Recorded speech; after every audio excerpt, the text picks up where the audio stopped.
All right, well, we're going to go ahead and get started. Hi, everyone. Thanks so much for joining us for this month's Restoring Neighborhoods Task Force meeting.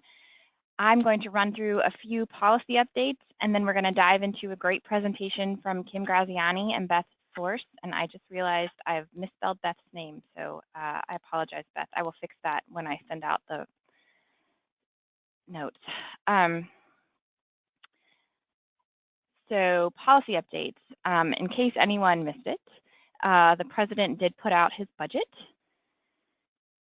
And this proposal, like his skinny budget a few months ago, includes deep cuts for HUD. His budget would eliminate funding for CDBG, for home, for the Self-Help Homeownership Opportunity Program, for the Section 4 Capacity Building Program, for the National Housing Trust Fund, for Choice Neighborhoods, and many other programs are also proposed to be eliminated. It also has funding, as I mentioned, deep funding cuts for HUD, about $7.4 billion. There's also some interesting policy provisions in the budget. For Section 8, TBRA, PBRA, public housing, Section 202, and Section 811, it includes proposals to require tenants contribute 35% of their income for rent, to establish mandatory minimum rents of $50, and to end utility allowance reimbursements. So all of these measures would increase costs to tenants. As I mentioned, it also eliminates or would eliminate other programs, including the Capital Magnet Fund and the Community Development Financial Institutions Financial Assistance Program, both at Treasury, and the U.S. Interagency Council on Homelessness, as well as end funding for NeighborWorks America. It also eliminates the Weatherization Assistance Program, the Low-Income Home Energy Assistance Program, Energy Star, State Energy Program, and the Tiger Grant Program, which is for innovative transportation projects. And I just wanted to highlight that because all of these programs, when we're talking about comprehensive community development, are really important to the work that we do. So this budget would make that much more challenging. And now with the president's budget out, Congress is moving to look at FY18 appropriations. This week, Secretary Carson will be testifying before the Senate Subcommittee on THUD Appropriations and the House THUD Subcommittee on the President's budget. And they have a short timeline, shorter than normal, to address FY18 spending by September 30th. In addition, appropriations are going to be challenging because sequestration comes back in FY 2018. Even without the president's budget, sequestration would cut $3 billion from non-defense discretionary funding. So we encourage all of you to advocate for Congress to lift the budget caps, which require sequestration so that we don't have those cuts. The HUD budget requires a 3 to 4% increase every year just to keep up with inflation and rising housing costs. So even keeping funding at current levels is effectively a cut for HUD. So encourage you to get involved with groups like NDD United and the Campaign for Housing and Community Development Funding to help advocate for robust federal funding for affordable housing. Shifting away from the budget and appropriations, wanted to talk about regulations. HUD has announced it will review its existing regulations to assess their compliance costs and reduce regulatory burden as required by the President's Executive Order 13777. So HUD is establishing a task force to identify agency regulations that should be repealed, replaced, or modified. And HUD is inviting public comment on that effort and encourages those comments to include a specific regulation and cite the Code of Federal Regulations, as well as providing information on the problem and the rationale for any solution. And comments on this effort are due June 14th. So it is an opportunity to weigh in if there's specific regulations making it harder to do the work that you do. Related to some of these executive orders around deregulation and streamlining, the U.S. Department of Agriculture has proposed to reorganize the department to establish an undersecretary for trade and foreign agricultural affairs. To do that, the plan would eliminate the undersecretary for rural development, which oversees the agency's rural housing programs. Instead, rural development personnel would report directly to the USDA secretary. So the proposal's goal of this reorganization is to elevate rural development, but we're concerned at NHC that given the president's budget, which also cuts rural housing funding, and the loss of the undersecretary as an advocate, that the reorganization would hurt rural development. So comments are due June 14th on that as well. The last thing I wanted to touch on is the Federal Housing Finance Agency is requesting public input on Fannie Mae and Freddie Mac's underserved markets plans. These are required under the duty to serve rule. So the goal of these plans is to serve 3 underserved markets: manufactured housing, affordable housing preservation, and rural housing. The plans have to receive a non-objection from FHFA before becoming effective on January 1st. And they will update their plans after receiving public input and FHFA feedback. And you have until July 10th to provide input, and they really want public input on these plans. So please look at them. There's also some green lending elements in the affordable housing preservation section. Happy to talk with folks about that as well. But again, do encourage you to look at that and think about commenting. The last thing I want to touch on is our gala and policy symposium this week. For those of you not in DC and not able to come to DC, we will be webcasting the policy symposium on Friday, and Secretary Carson will be giving our keynote address. So do plan to check that out. And if you have any issues with the webinar technology, you can use the help menu or visit support.cedricsonline.com. And as always, please send your questions via the question box on any of the budget or other policy updates that I shared. And as you listen to the presentations, just feel free to send your questions as they come to you. With that, we are going to move into the presentation section of today's webinar. I want to introduce and simultaneously thank Kim Graziani, who is the Vice President and Director, lost her title, of National Technical Assistance at the Center for Community Progress, and Beth Source, who is the Director of Capacity Building at Grounded Solutions Network. They are going to be presenting on land banks and community land trusts. So with that, I will turn it over to Kim to kick us off. Great. Okay, let's get started.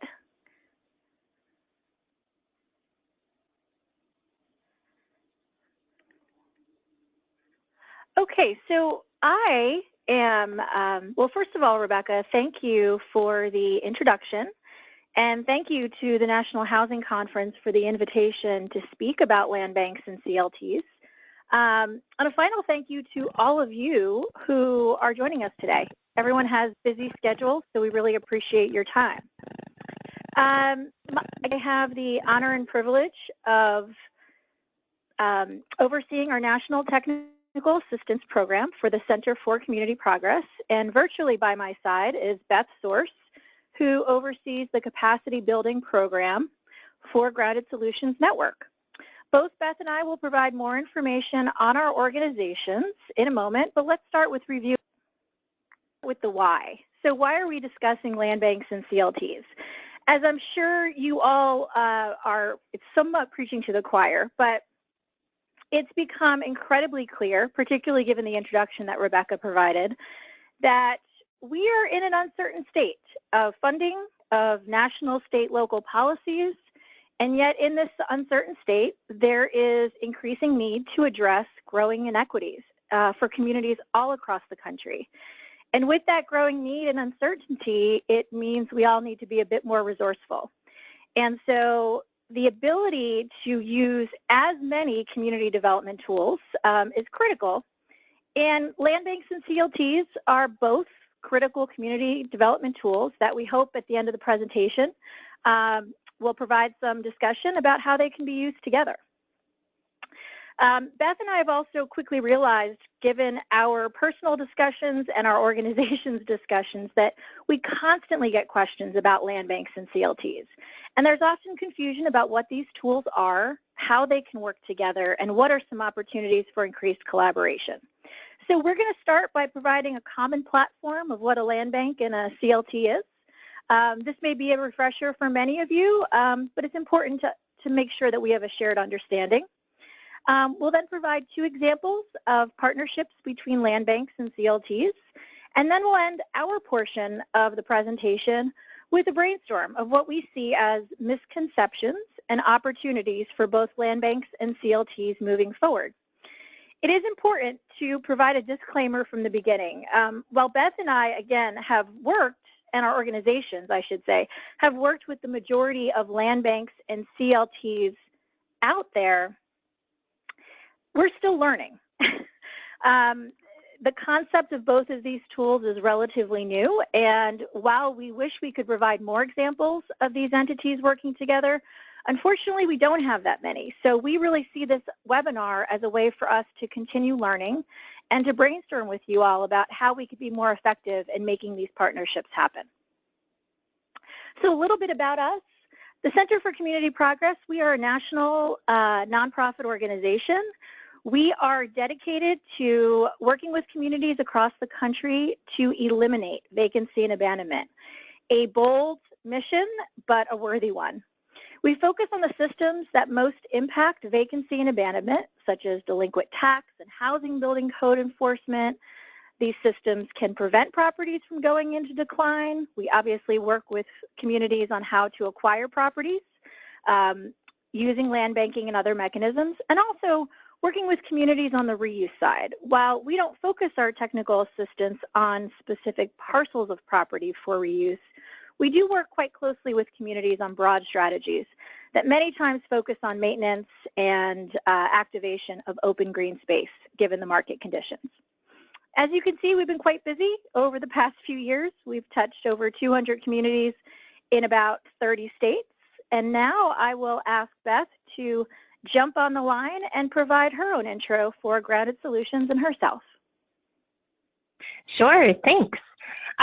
So again, my name is Beth Source. I'm with Grounded Solutions Network, and we are a relatively new organization. We were founded January 1st of last year, but out of the integration of 2 well-established organizations. So one was the National Community Land Trust Network, where I used to work, and the other was Cornerstone Partnership, which was a program of capital impact partners, one of the largest community development finance institutions in the country. So last year we came together, we joined forces, we said 2 plus 2 is equal to more than 4, and we really expanded the mission of both organizations to focus on cultivating equitable, inclusive, and rich opportunity neighborhoods. Specifically, we look at innovative housing solutions that last for generations. So really, we're looking for tools and strategies that shape communities not just now, but for years and years and years to come.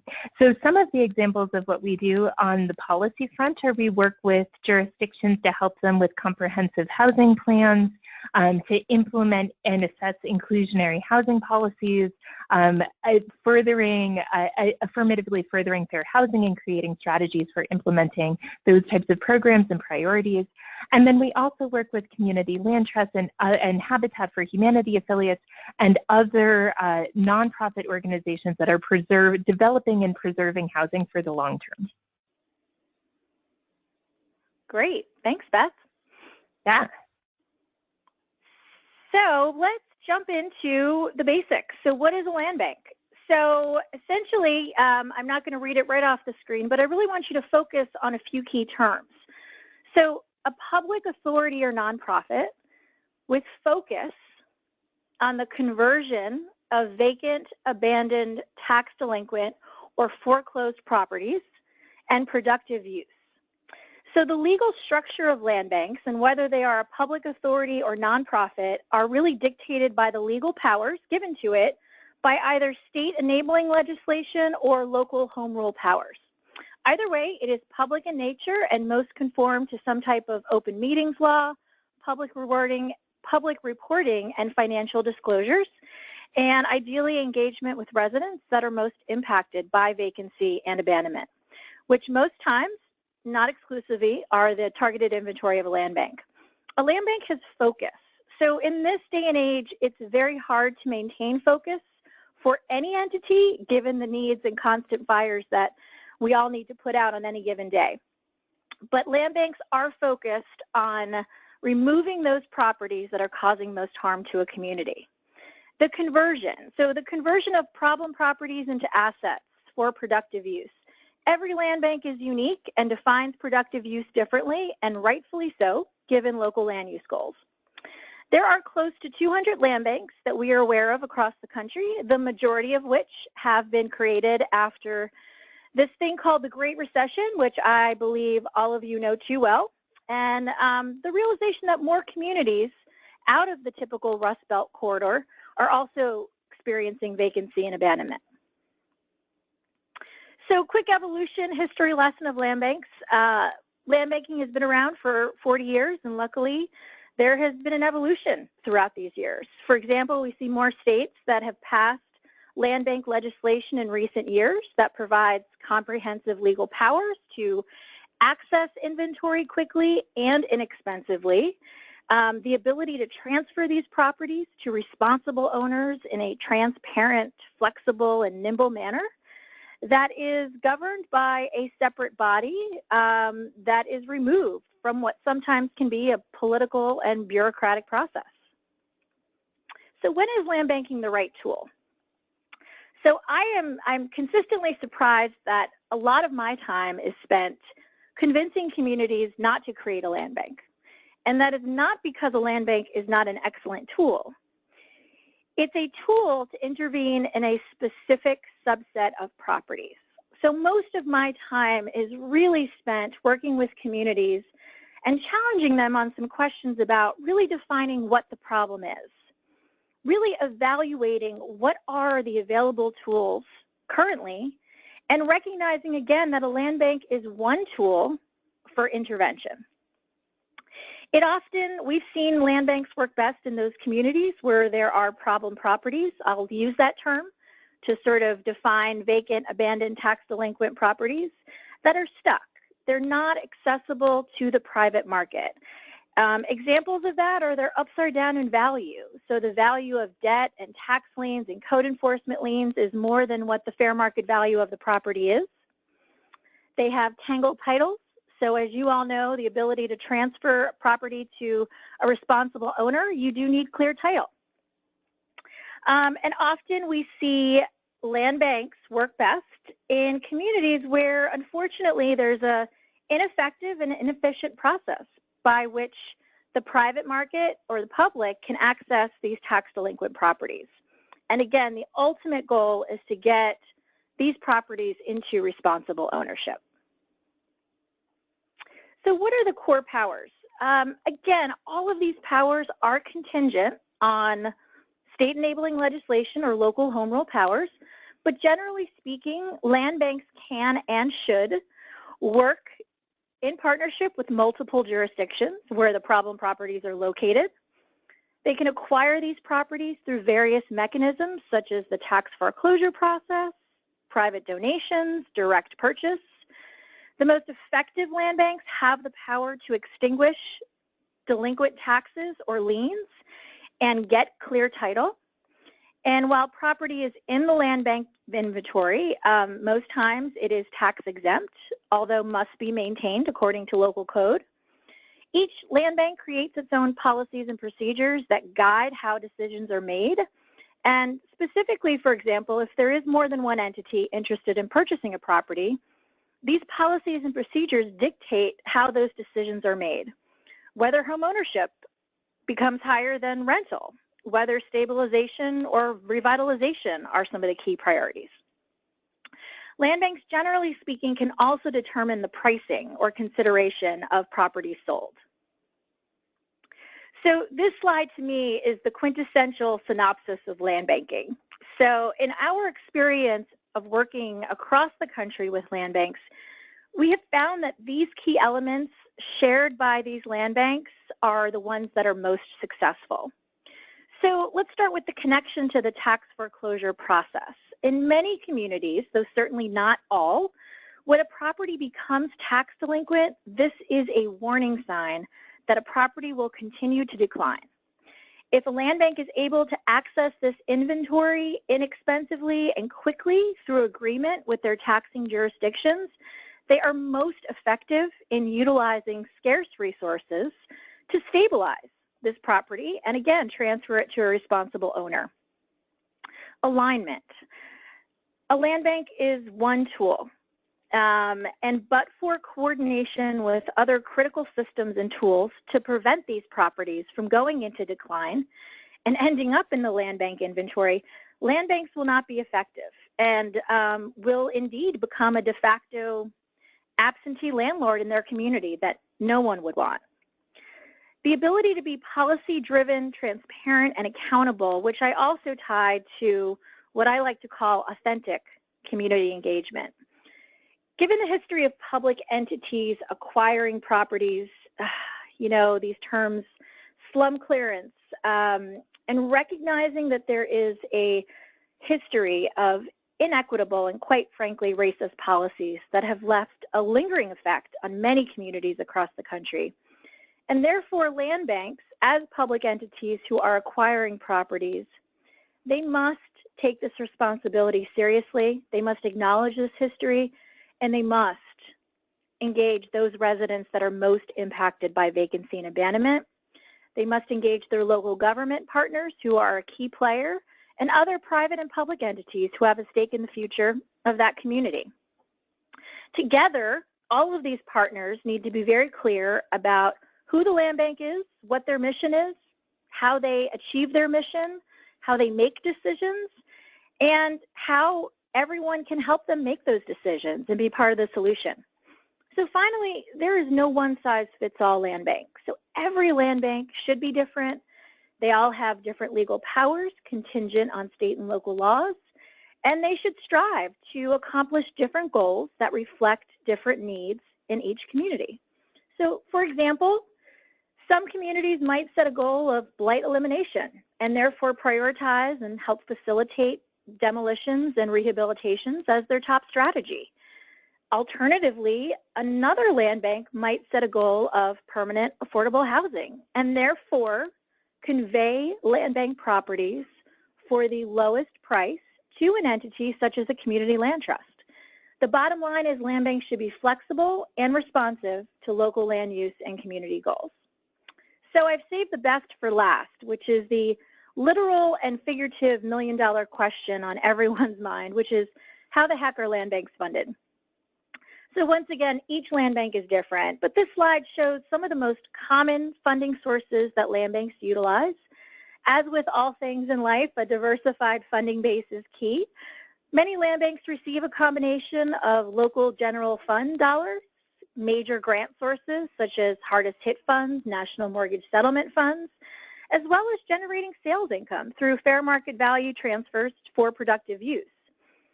One really important item and sort of the quintessential solution for funding is what is happening in the state of Ohio. And obviously, having a dedicated funding source is key. And in Ohio, they receive a dedicated annual revenue from 5% of the delinquent tax collection fund. So all delinquent property tax principal, penalties, and interest are collected each year, put in a separate fund. 5% of that total amount is given to the land bank, and annually this could result in millions of dollars. For example, Cuyahoga County Land Bank, which is where the city of Cleveland is located, received $7 million from this DTAC fund in the calendar year of 2016. We encourage all communities that are looking to create land banks to follow this lead. And, you know, while we realize not every state can pass legislation that allows this type of dedicated funding, we've also seen communities be quite resourceful in getting this revenue without state legislation. For example, for those land banks that have membership, so where they ask their municipalities, the counties, the school districts, the taxing jurisdictions to be members, to be a member, you have to voluntarily contribute 5% of your delinquent tax collection from the previous year. This is a creative solution that we've seen work in a specific example of the Cog Land Bank, which is located in southwestern Pennsylvania. So if the answer is yes to a land bank, and or even if you already have a land bank, I really encourage you all to ask sort of the 3 buckets of questions, which is, what is the problem are you trying to solve? What will be the initial target inventory of this land bank? Who are your partners and what other tools need to be deployed and coordinated? And lastly, who will this benefit and how will you measure success? So with that, I'm going to turn it over to Beth, who will provide the basics on CLTs.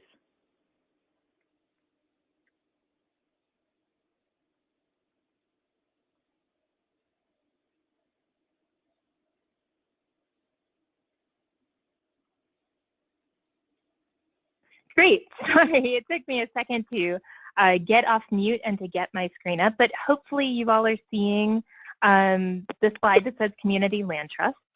And with that, we'll get started. So Community Land Trusts, again, as Kim said to get started, we often see misconceptions and confusion about what is a land bank and what is a land trust, and are they really the same thing, or kind of what's the difference? So here's how I think about community land trusts. Community land trusts are nonprofit. So I'm going to start by talking really about classic community land trusts as kind of the classic model, and then there can be infinite variations. But the classic community land trust is a nonprofit organization that acquires, owns, and stewards land permanently for the common good. So community land trusts can acquire land in a number of different ways. They can purchase it on the open market, they can receive land donations, or they can partner with city agencies, land banks, and others to purchase lands at a discounted rate. No matter what, however, once that land enters the community land trust portfolio, it remains there in perpetuity and is never sold. As a land trust acquires land, it thinks about the end purpose of each parcel. So the CLT can put land to any number of uses, but they are most known for providing affordable homeownership opportunities to households that are excluded from the market. We often ask, what is the highest and best use of a property? And we answer that question by considering how much money that property could make. Community land trusts, on the other hand, ask, what is our community's greatest need? And they pursue those opportunities within reason. So in addition to providing affordable homeownership opportunities, community land trusts have used their land to provide affordable single and multifamily rental opportunities, mixed income and mixed use developments, community-oriented commercial spaces, community gardens, and so much more. Again, the classic community land trust is an independent nonprofit organization that serves a defined geographic area, typically a neighborhood. Membership, community land trusts are a membership corporation, is open to anyone within that defined service area, and this is one of the elements that makes the classic community land trust unique.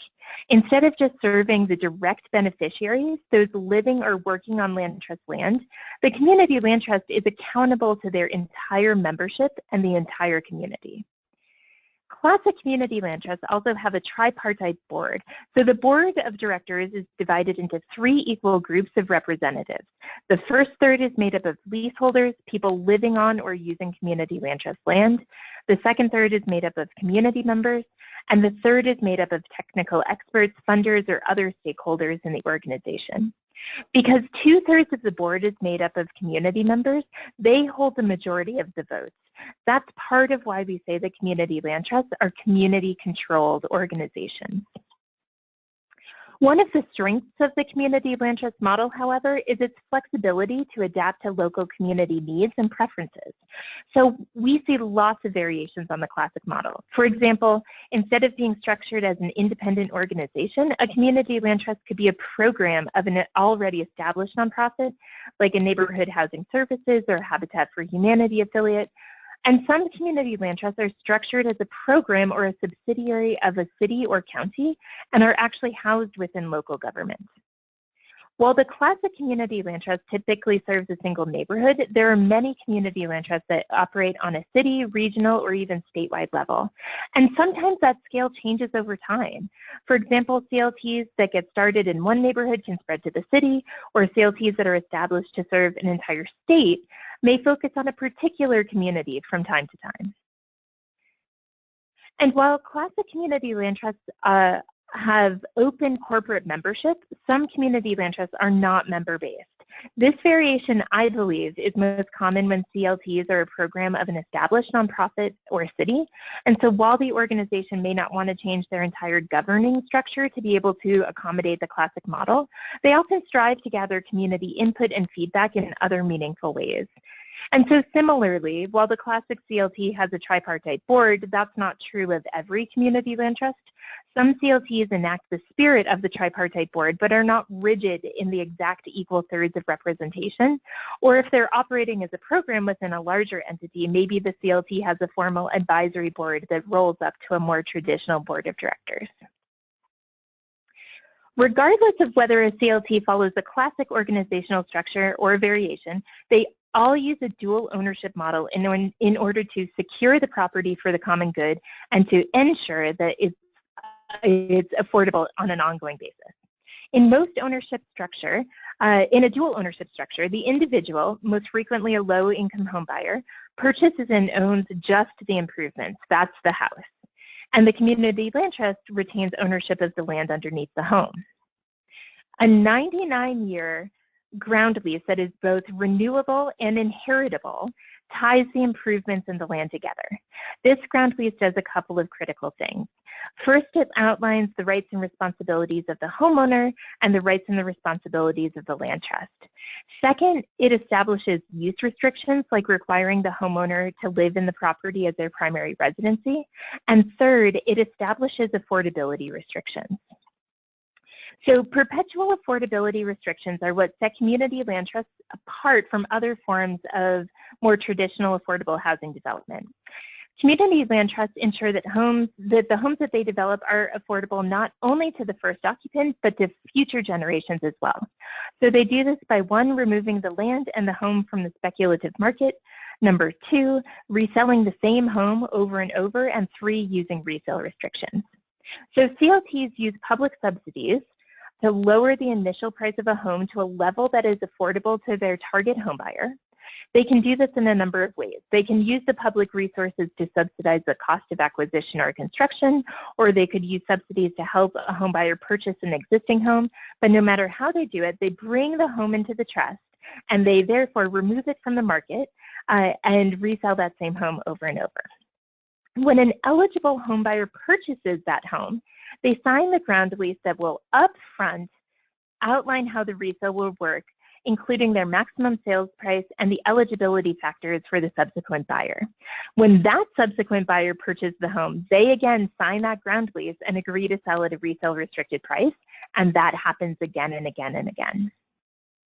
So here's a comparative example. Let's start with a more traditional model of homeownership, something like a down payment assistance program, and specifically a grant. In this totally fictional case, the city offers low-income homebuyers a grant to help them purchase a home on the market, and they don't expect any kind of repayment of the grant. We're just keeping it really simple. So in this example, the market price of a home is $200,000, but the low-income home buyer is only able to afford a home of $155,000. So there's a $45,000 gap between what they can afford and the market value of the home. So the city, fortunately, gives the home buyer a $45,000 grant to fill that gap, and the home buyer goes ahead and purchases that $200,000 home. Let's fast forward 10 years. So 10 years later, the homeowner is ready to sell. Their home has appreciated in value to $240,000, so that's their sales price. Since the program that made the home affordable in the first place was grant-based, no money comes back to the program or to the city. It stays with the seller. So in that case, they're really selling for $240,000, and they're keeping that $45,000 grant that helps them purchase the home. It's giving them an above market rate return on their home.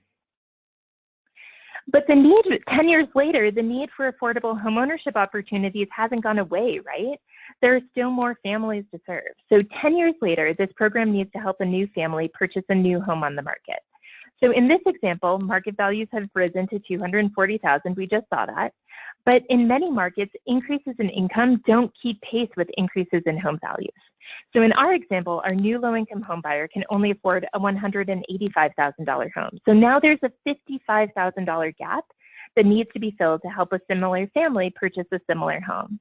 If this was our only way of creating affordable homeownership opportunities, we would need an ever-growing pot of subsidy, and it's unlikely that we would ever make a really meaningful dent in the community's affordable housing needs. The CLT model is structured in a fundamentally different way. In this example, we have the same home buyer, and the same $45,000 cap. But instead of providing a grant to the home buyer, the city is going to invest $45,000 in writing down the cost of that home through land donations and construction subsidies to the CLT. Again, this is a fictional example.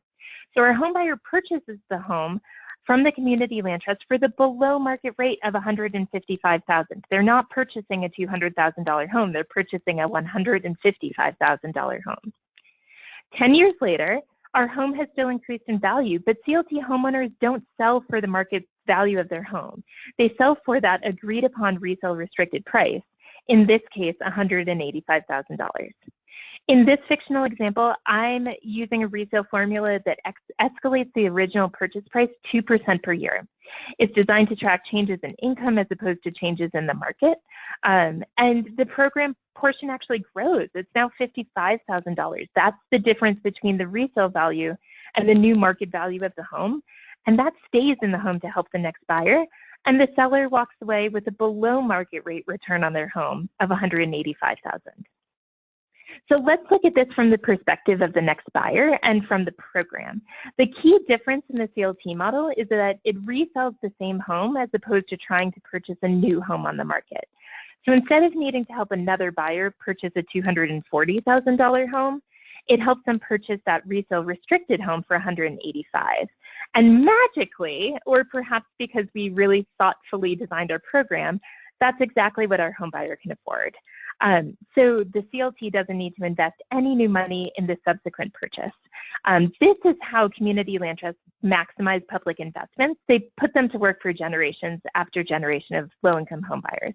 Now, I realize in the real world that it's not as neat and clean as this example, but hopefully you can just get a sense of what's possible. So I do just want to note that when community land trusts say that a home is permanently affordable, they note that they have a permanent responsibility there as well. And so we talk about stewardship in the community land trust world. If you're coming from the public sector, you might call that monitoring and compliance. But we really do three things to make sure that that public investment remains available for multiple generations. So one is community land trust steward structures, just to make sure that they're sound and going to last. So they do things like requiring that if a homeowner wants to make a significant improvement to the home or an addition, that needs to run through the community land trust to make sure that it's it'll be a good investment. The second one is that they're stewarding homeowners, right? It's not enough to get a low-income home buyer into a house. They need to retain home ownership to get those wealth creation benefits. So community land trusts do things like reviewing all mortgage documents pre-purchase to make sure that there's no predatory lending, connecting folks with post-purchase counseling, foreclosure prevention counseling, things that they might need if they get into trouble. And then the third thing is they're really ensuring that those subsidies stay in the home. And they do this really by overseeing resale restrictions and the sales. That's when subsidies could be at risk of getting lost. So community land trusts are really hands-on at those times to make sure that the home is selling for the resale restricted price to an income-eligible buyer. So I just, because we have it, want to share some data. So we have this really neat program called the Homekeeper National Data Hub, which lets us see in real time how our sector is doing. So we make three promises. One, that community land trusts are going to sell to folks who are excluded from the market. And if you look on the right-hand side of this slide, you can see that our programs tend to sell to households earning 56% of the area median income instead of 74% on the market. So they're reaching lower to people who are excluded. And then we make the promise that the homes are going to be affordable over time. So again, on the right-hand side, you can see kind of the initial purchase and at the time of the resale. So community land trust homes actually tend to get a little bit more affordable on resale. Having this data has started a conversation within our community about whether our resale restrictions are too restrictive and we could allow a little bit more wealth creation, which is the last thing that we track. So when we talk about wealth creation in the community land trust world, we're not comparing our homeowners to homeowners on the market. If someone can buy a home on the market and realize full appreciation, they should go ahead and do that. So we compare our homeowner wealth creation opportunities to those that they have when they were renting. And if you look kind of at the left-hand side of this slide, they just get such a bigger return than the other investment opportunities that they had when they were renting. So like how Kim asked, is the land bank the right tool for your community? Here are some things around, is a community land trust the right tool? So I don't want to read this slide word for word, but some of the things that we really look for to see if it could be a good tool. One is really, what's the size of investment? How much affordability gap do you have in your market between what low-income home buyers can afford and what the market is? And once those investments to fill those gaps really start creeping up, it begs the question of, if those investments come with short-term affordability periods, is that fair? Are you serving as many people as you possibly can? Are there some households that are kind of walking away with a windfall? Do you wish you were doing something else? So if you start to kind of have those conversations, that can be a good trigger for a land trust. The other one is, are there communities and neighborhoods that really want more community control over what's going on in their neighborhood? We see this a lot when neighborhoods are changing fast. And residents are afraid of displacement based on new investments that are coming in. This desire to have more control over the land in their community and what happens on top of it. Those kinds of conversations can be a great trigger for a community land trust as well. And so if in any of these questions you're starting to answer, yes, this could be the right tool for us, there are some next steps. So really thinking about where the community land trust lives and how it will be funded. Is it a new organization? Is it going to be within an existing one within local government? And really, I think a big driver behind that conversation is, again, if we're removing land from the speculative market forever, then we want that organization to be around forever to backstop it. So where could it be most sustainable? And then looking at policies and partnerships, and overall just being patient, because these things take a lot of time. So that's my community land trust in a nutshell. I think what Kim and I wanted to do next was share a couple of examples about how land trusts and land banks have already partnered. Okay, hopefully you all can hear me. So an example of a land trust and land bank partnership. So I'm going to give the example from Northeast Ohio. So the Neighborhood Housing Services of Greater Cleveland has a community land trust program and actually has received properties from 3 different land banks in Northeast Ohio. So again, this is an example of an actual land trust that is receiving properties through an actual land bank. So early new construction homes were built on City of Cleveland land bank lots, which were acquired by the land trust for $100. Cleveland's land bank is one of the first and largest municipal land banks, and the land trust's first homes were new construction homes in 2003, again, that were built on city land bank lots. The Cuyahoga County Land Bank, which I referenced before, which takes properties, clears titles, does selective demolition, puts land and buildings back into productive use. They actually gave 4 houses to date to the land trust for renovation as land trust houses in a suburban community, and are likely to continue this partnership. And last but not least, the City of Shaker Heights operates its own land bank, receiving properties from banks and through property tax foreclosures, and sometimes through sheriff sales. And NHS of Greater Cleveland has a long-standing partnership with the city and has actually developed 9 units of affordable single-room occupancy, affordable rental properties on these land bank lots, and actually 1 land trust for sale house.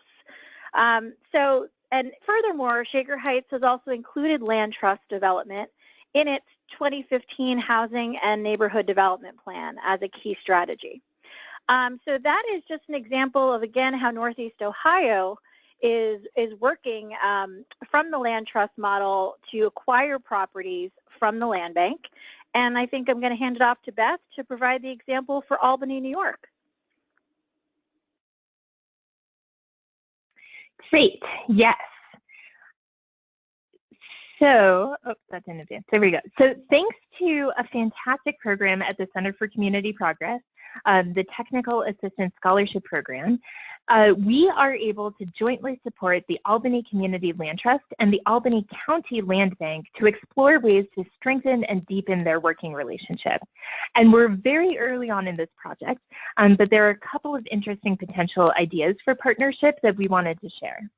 So first of all, just a little bit about the Albany Community Land Trust and the Albany County Land Bank. So the Land Trust was established in 1987. They have approximately 80 homes, about half of which are home ownership and half of which are scattered site single family or duplex rental units, which is really interesting. Scattered site rental is pretty hard to do, and they're doing it really well. So they have both homeownership and rental homes, and they are a classic CLT. So they're a membership corporation. They have the tripartite board. They're an individual nonprofit organization, and their geographic service area is the city of Albany. The Albany County Land Bank is a little bit younger. As you saw in one of Kim's slides earlier on, New York State passed their enabling legislation in 2011, and the Albany County Land Bank was established in 2014. They've had more than 370 properties come into the land bank, but let me share that I think that they've got a lot more coming to them. So that is not really representative of the scale of vacancy abandonment within the county, because folks were kind of waiting for the land bank to really get going and get its legs under it. They've been holding back some of the disposition. So there's quite a pipeline of properties that are coming to the land bank. And they receive both buildings and vacant lots. And I think the data is that actually about half of the portfolio is vacant lots and about half of them are buildings. And even though they're really quite young, they've returned more than $1 million of assets to the tax roll. So they are just doing amazing things within the county. I should say, so they are the county land bank, and they do have properties throughout the entire county, though by far and away the greatest cluster of them was within the city of Albany. And as you can imagine, even within the city of Albany, those properties are clustered in certain neighborhoods. And one of the exciting things is that many of those neighborhoods overlap with where Albany Community Land Trust has homeowners and renters. So as we were all working together to kind of find these potential opportunities for partnership, there were a couple of things or ideas that kind of rose to the top. And so again, we're early on in the process. These are still ideas. Part of what the Center for Community Progress and Grounded Solutions are doing is helping both the Land Trust and the Land Bank assess the feasibility of these ideas, what it would take to implement them. So this list is early. We might not actually move forward with all of these, but I think they're pretty exciting. So the first one is to really collaborate on a block-by-block revitalization strategy based around where the Albany Community Land Trust already has homeowners or renters. So really thinking about the lived experience of those individuals and how can we improve their experience on their block by getting them some new neighbors, by rehabilitating some of the properties that are problems on their block. And we know that that requires more partnership than just between the land bank and the land trust. So we're looking to work with code enforcement, aligning other investments that are coming through housing and community development, looking at local community garden and farming partners, trying to really figure out how we could really look at a whole block and transform it. The second thing is prioritizing long-term affordability in high opportunity neighborhoods. So neighborhoods that have low rates of vacancy and abandonment, have good schools, have access to healthy foods and jobs and transportation. So the land bank doesn't get a lot of properties in those neighborhoods. I'm sure that's not a surprise. But the thought is that when they do, maybe that's really an opportunity to prioritize permanent affordability and ensure that those properties go to the land trust. And we can start creating opportunities for low-income households to access neighborhoods that they might have otherwise been excluded from. On kind of a lower level, they're looking at contracting for services. So for example, from time to time, the land bank acquires occupied properties with tenants in them. And the land trust already has this expertise and program built out for property management. So is that something that the land bank could purchase those services from the land trust? That means that they don't have to build out that expertise, and the land trust becomes a little bit more sustainable because they're able to offer a fee-for-service opportunity. And then the final thing that we have been hearing is that it's just really hard and confusing for anyone to purchase a land bank property, right? As you can imagine, it's knowing where those properties are, it's acquiring them, and then it's layering all of the grants and all of the programs that can help subsidize the rehabilitation of these homes to get them back into livability standards. So one of the things that we've been talking about is, again, the Community Land Trust has a lot of expertise around community education and counseling and layering grants and doing difficult deals. Is there some kind of connection there where they could partner on helping folks to navigate those waters? And I think that's we don't quite know what that would look like yet, but it seems like there's a need, and collectively we might have pieces of the solutions in each of these organizations. So Kim, I think you were going to start the conversation about common misconceptions. Yes, thank you. So we've gone through a few of these, but again, I think it's important to quickly clarify some misconceptions, and then we really want to get to your questions. So we're going to go through this relatively quickly. So missions. We've either heard that the mission of a land bank and the CLT are the same, or they are completely different. And I would say they are complementary. So as we talked about, the mission of most land banks is to really take those properties that are causing most harm, that are completely locked out of the private market, and putting it back into productive reuse. And as Beth mentioned, the mission of many CLTs is to provide long-term options for permanent affordability, among other community goals. These are complementary. And this really goes to the misconception about market strengths. Land banks work in weak markets, CLTs work in stronger markets. Again, not true. While, yes, the majority of land banks, I would say most of their inventory are in weaker market areas, in the weakest market of areas, there is still a need for quality, affordable housing. And again, as we talked about, well, and actually I'll go back to it too, in those stronger market areas where maybe CLTs have more inventory, there are always neighborhoods where there are, whether it's one property on a block or it's a specific neighborhood, where the ability for a land bank to intervene and to work alongside a CLT in a stronger market community and get that property back into productive use and on the tax rolls is tremendous. So acquisition and ownership. Again, land banks generally have, according to state and local powers, the ability to acquire these properties, hopefully with agreements through the taxing jurisdiction for little to no money. Again, CLTs do not have that ability to do that. And ownership. Land banks are not in the business of owning properties for the long haul. And so the ability for a land bank, again, to be the acquisition pipeline for a CLT is critical. Common triggers. So as Beth talked about, I think really the triggers for both land banks and CLTs really come down to the questions that we have posed in our slides. So really defining what the problem is. Is it a matter of accessing inventory, or is the inventory already accessible? Is the problem and the opportunity to really sort of remove the blight and the vacancy, or is the greater problem the absolute lack of affordable housing options? So the triggers are different, and we really encourage you all to sort of ask those questions that are critical to determining whether a land bank or a CLT, or more importantly, a land bank and CLT can be helpful.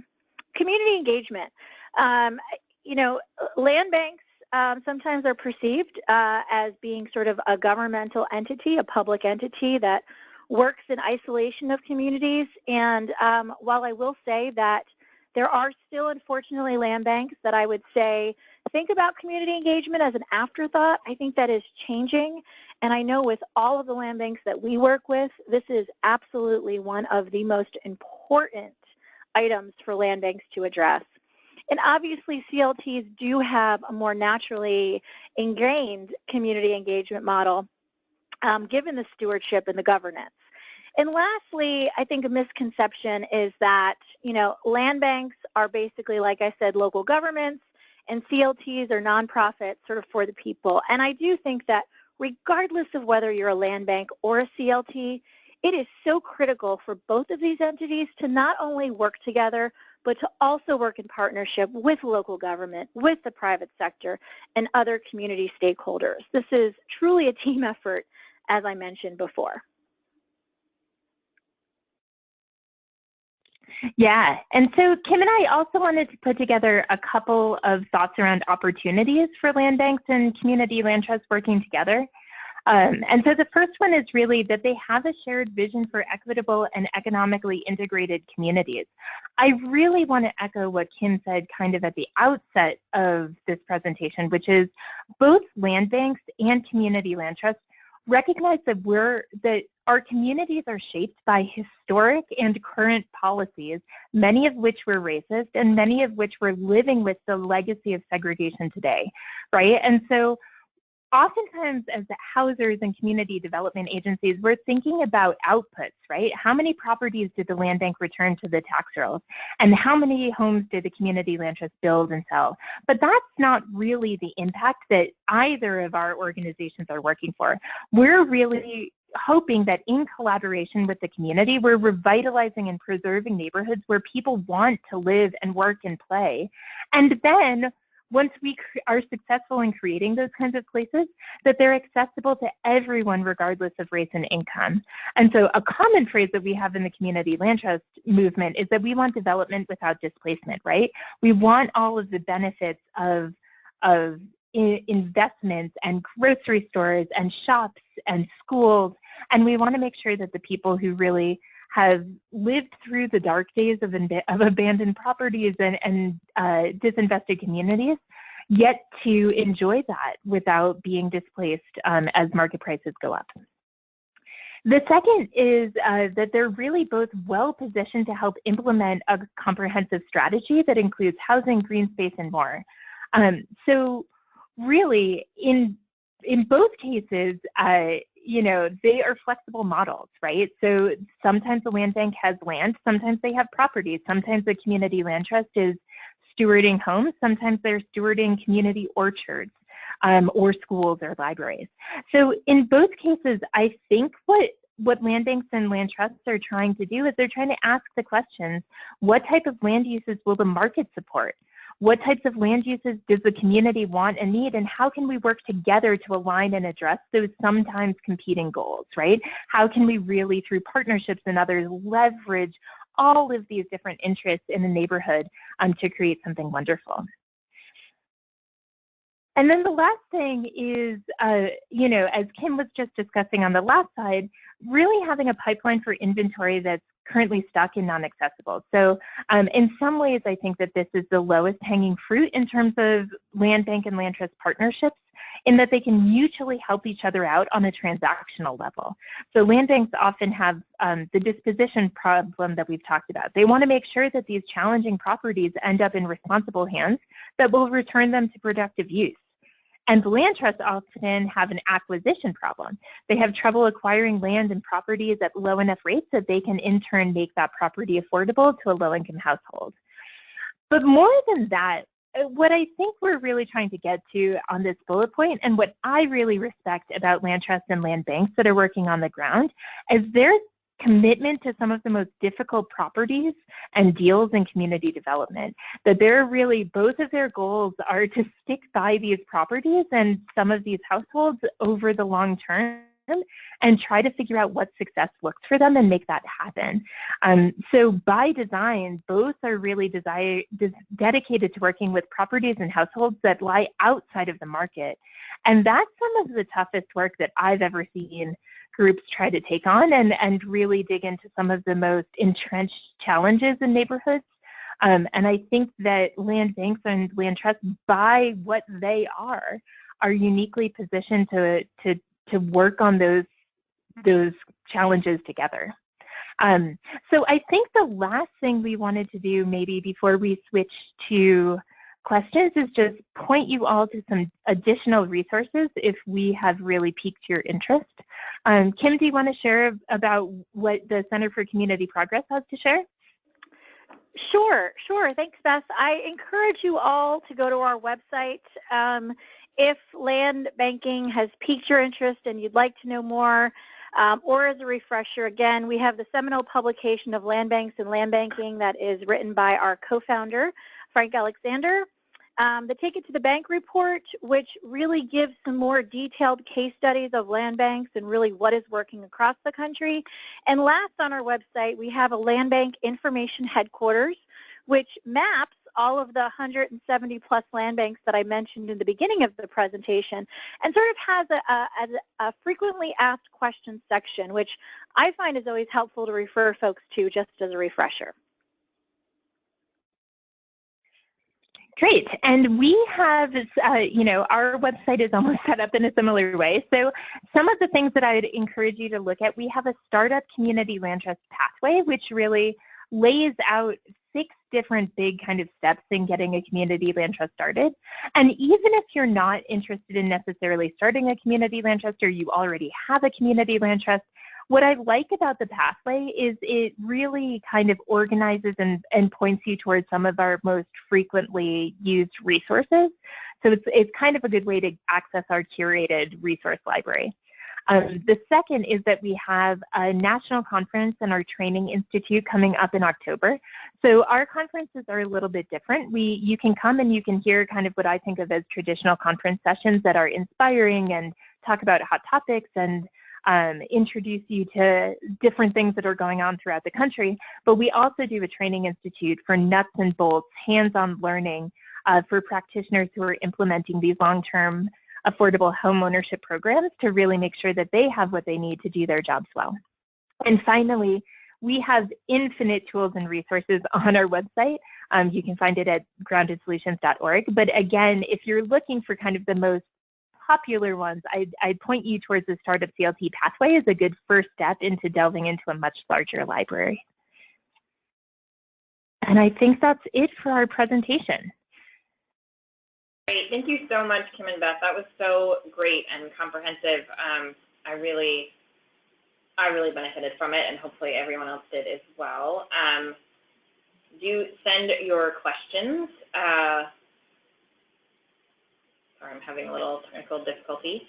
We have gotten one question, more for Beth, around community land trust, and your thoughts on how to make sure your community land trust itself as an institution is permanently financially sustainable as an organization.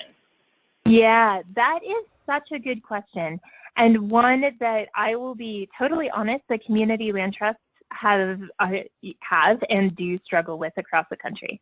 So some thoughts that I have: most community land trusts are, as you might expect, as nonprofit organizations, they are supported philanthropically. They collect some fees, both if they have a corporate membership, there's often dues attached to that, and through ground leases and other things, so that tends not to be a significant portion of their operation. And then some community land trusts are launching what we call social ventures. So we have, for example, this idea that the Albany Community Land Trust could kind of sell the property management expertise that they've already developed is a way to make community land trusts more sustainable. So we see that around housing counseling. We see it around community realties and mortgage brokerage. We see it around some folks who are developing construction companies and things, everything that advances the community land trust mission, but that they can sell those services. The last thought that I have is I do think that we used to have this idea that if you got to X number of homes, your land trust would be sustainable. And we've kind of backed off of that idea because so much of that depends on your local context. But I do actually discourage communities from starting community land trusts if you think that you're only going to have 20 or 50 homes. I think it's really hard to sustain small organizations and to cover all of your costs. So that's something to think about too, of what if you're looking to get started, maybe it's a program within another nonprofit or something where they can have a little bit more sustainability built in as they grow. That's great. Thank you. Yeah. I actually wonder if we could ask that same question to Kim around, you know, is sustainability and funding sources for land banks a challenge that you see in the field?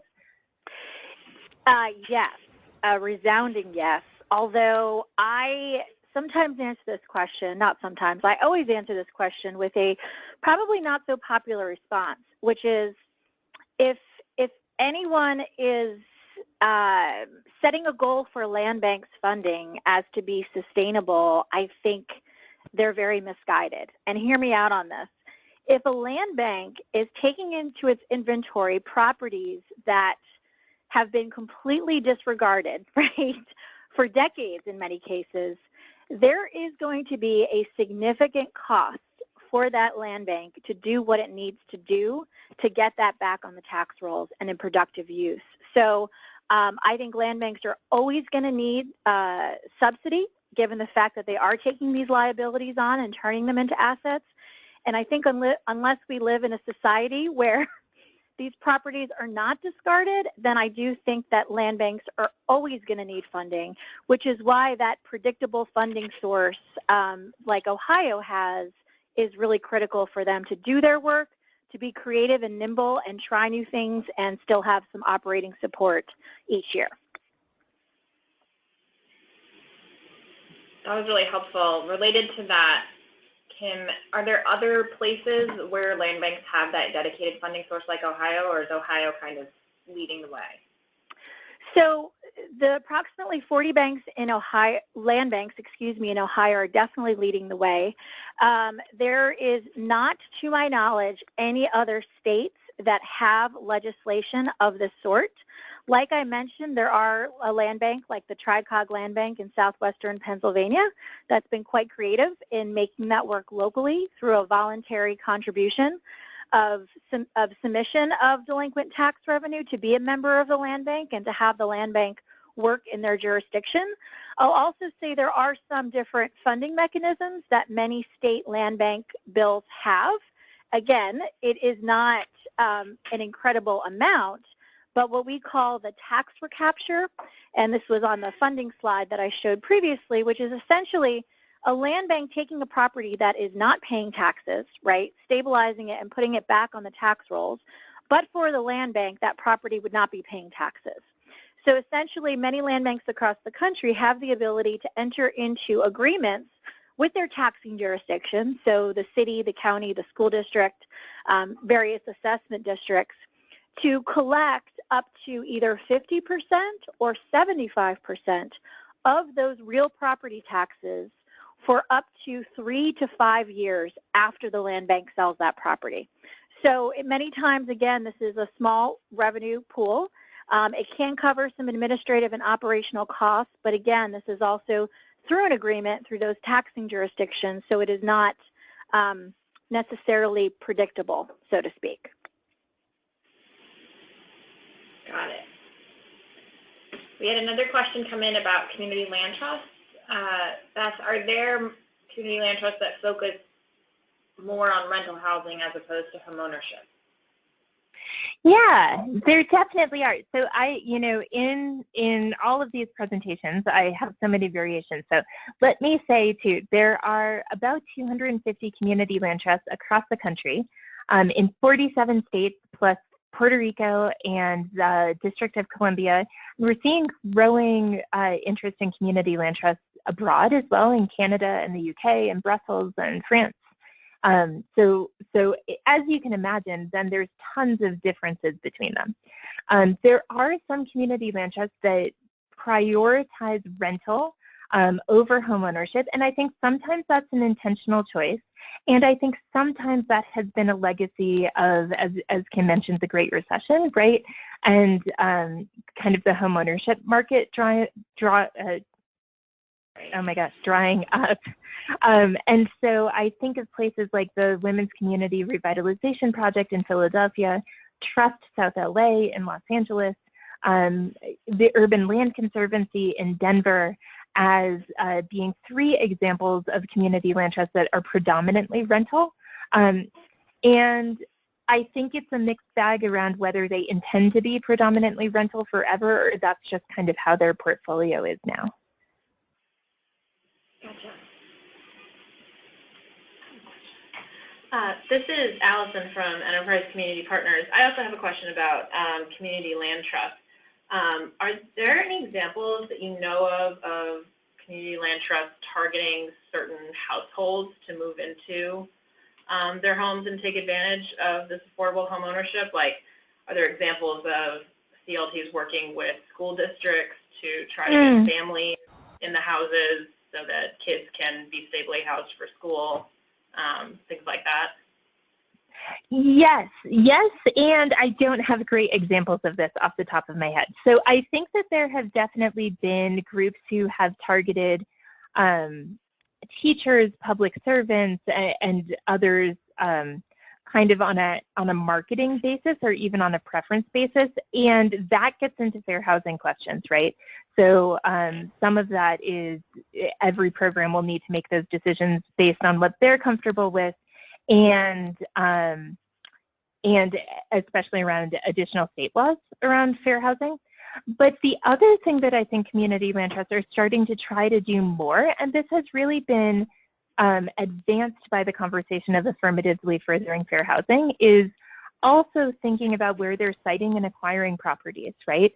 So what would it look like if we really tried to acquire properties in opportunity-rich neighborhoods so that folks do have access, whoever they are, to that good school system, to good transportation, and really thinking about this kind of dual nature of investments, you know, wanting to create opportunities in neighborhoods that need it, and also wanting to create pathways to opportunity. So I think land trusts are kind of doing this in all different ways. And one of the things that we can now do in our hub is track occupations of people who purchase homes. And by far and away, the largest number of community land trust purchasers are teachers, closely followed by nurses and healthcare workers.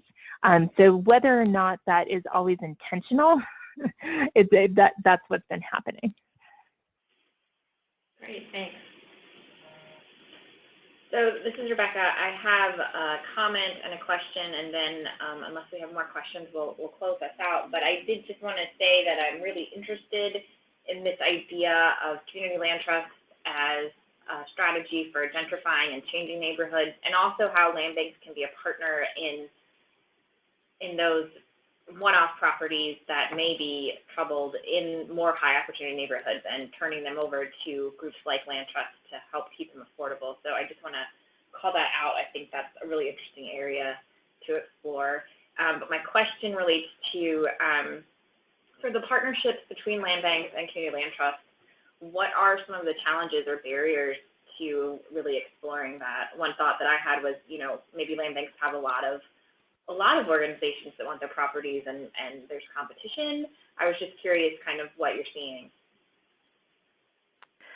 So I could jump in first. This is Kim, and then Beth, I'd love for you to jump in too if we have time. So, you know, we, over the past 2 years, I guess now, we have asked that question to the approximately dozen, probably less than 20 geographies across the country where indeed there is a land bank and a CLT working in the same geography. And so we've asked that, why aren't you all working together? And we've got a variety of answers. I think it really comes down, in my opinion, to these misconceptions where I do think that, yes, Rebecca, you are right, there is obviously competition, right, for these properties. And so that really comes down to the policies that the land bank establishes. So if through their engagement and their partnerships, if permanent affordability or the core mission of the CLT is not one of their top priorities, and they have somebody else that applies for that property that is one of their priority end uses, then generally speaking, they will give that property to that purchaser. I think another thing, and this is not just for CLTs, I think we've heard on both ends about the lack of capacity, right? And, you know, land banks do have a pretty sturdy process of how they approve purchasers for their properties. And I think there's been some land banks that have been concerned about, the capacity and financial resources and stewardship of the CLT in their community. And absolutely on the other way around, I know there have been several CLTs that we've spoken with that say, listen, the land bank is taking on all these properties. They just don't have the resources to take care of these. We want to be on our own. And then I think there's also, again, this perception that sort of the land bank is part of the government and maybe not so interested in working on mutually beneficial goals as the CLT. I think that's right. And the only thing that I would add is, so when Kim and I sat down, I guess, almost 2 years ago, and compared our list, what we were trying to find was a well-established land trust with a well-established land bank who both served the same neighborhoods. And that list was just honestly really short. So I think we will hopefully see more partnerships as both land trusts kind of develop and land banks develop. Right, in New York State, the legislation was passed in 2011. That's not a lot of time for everybody to get up and running. So I think, then when we just looked at how much realistic overlap, that was honestly, there just wasn't a lot of opportunities right now, given where everybody's at geographically and in their kind of stages of organizational development. No, that's really helpful, but it does also raise this I think bigger idea that maybe it's not land banks and land trusts, but what other partnerships we can explore between both land banks and land trusts at local level, depending on what the capacity is there, because they're playing these really unique roles in the community. We've got one question from Chris Estes, our president. More of a comment, really, but thanks again for doing the presentation. It's been great. I think one of the things that I've been thinking a lot about is, and I think land banks and land trusts are really symbolic of this tension, that in many of our communities, we probably thought more of a land bank model as part of, particularly cities that were trying to do redevelopment of concentrated poverty areas or older industrial areas.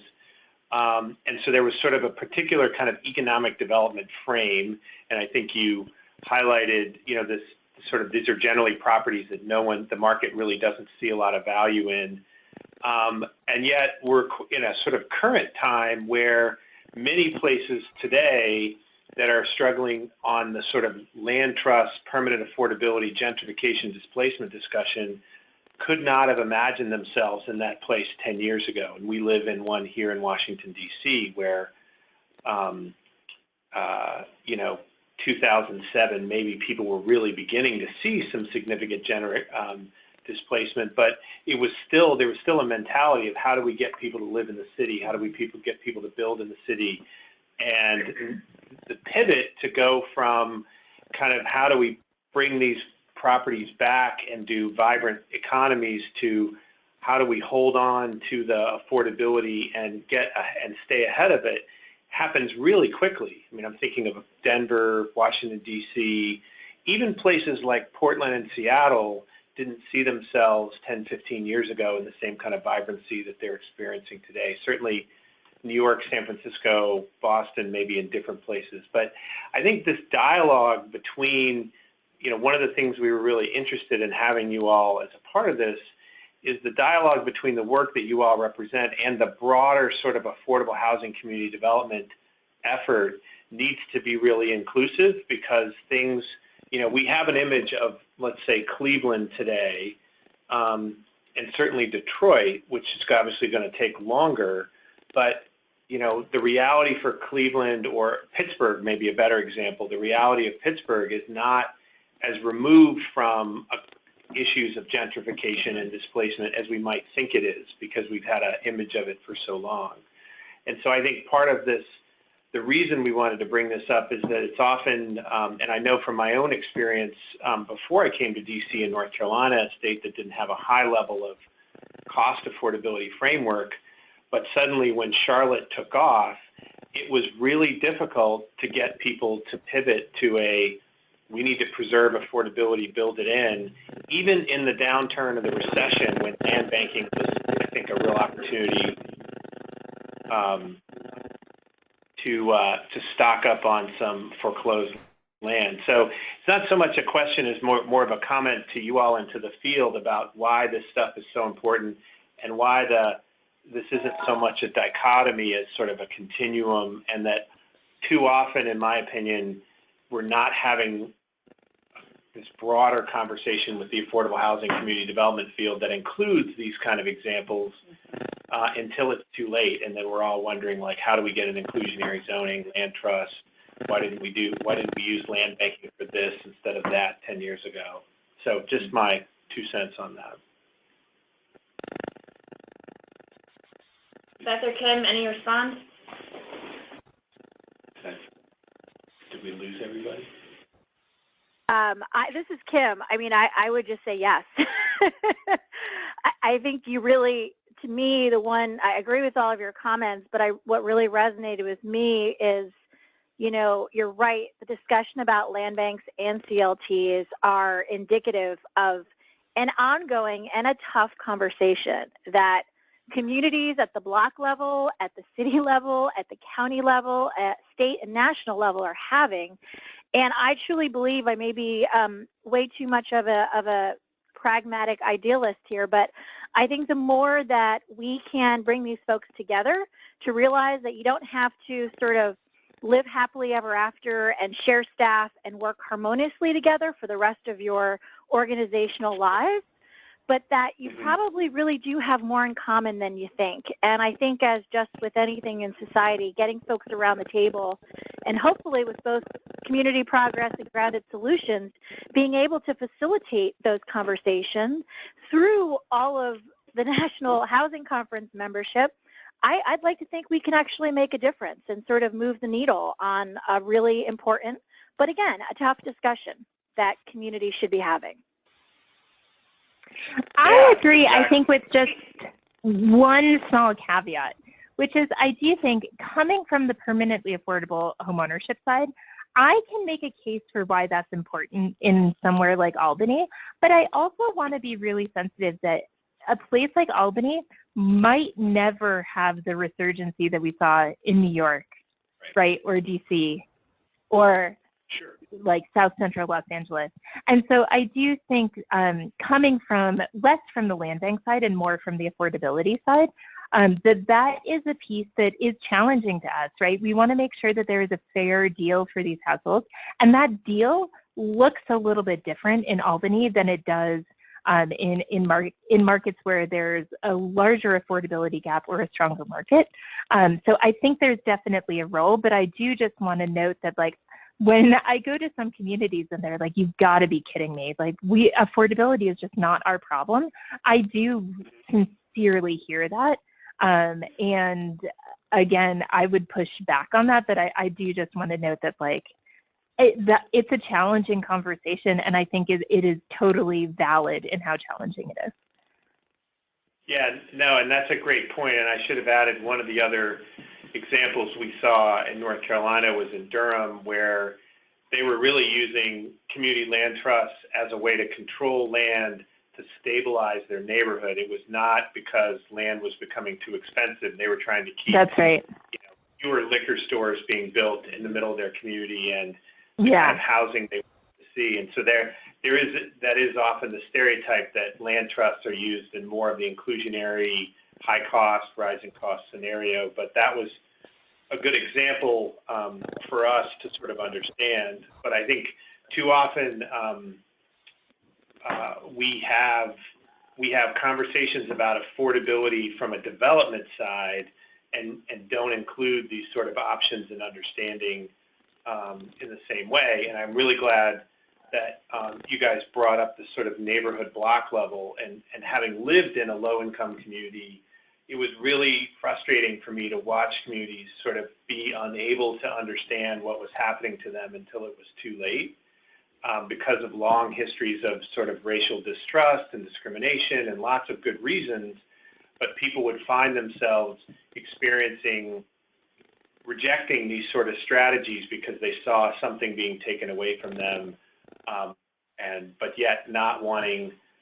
They were very afraid of any sort of affordability terms being attached to their community, and then all suddenly having to pivot and going, wow, our community is being displaced dramatically. And these are communities that went back to like literally settled by freed slaves, kind of identity, cultural identity that was lost. So it is, again, complex.